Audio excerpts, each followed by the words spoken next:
and just was looking for a summer job. And it turns out it was a life insurance company looking for agents. And I was about to tell them thank you, but no thank you, because it didn't seem like a job that I would be interested in. But it turned out that the general agent that they were bringing into the town, who was going to take over this new agency, didn't want to hire any women.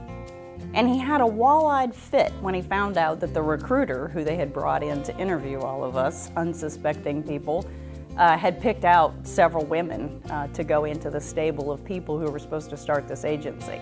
And I guess because the guy pitched a complete and total fit that there were women included in this, I went ahead and took the job because I wanted to prove to him that we could do it. I absolutely loved the idea of helping people, and this was a one-on-one way to help people.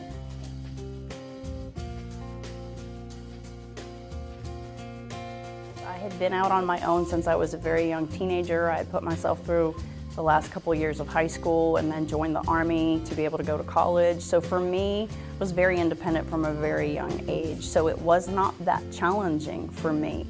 What was challenging was finding mentors who were willing to work with and guide someone who was that young and somebody who wanted to remain independent.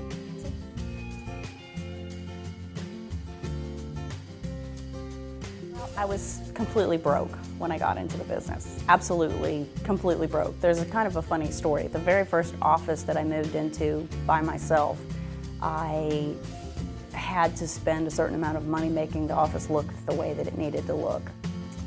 And I did not have money for a curtain rod. And I used a yardstick and some other wonderful things. I'm sure duct tape was involved. And I hung these curtains. And I remember standing there thinking, you don't have money for a curtain rod.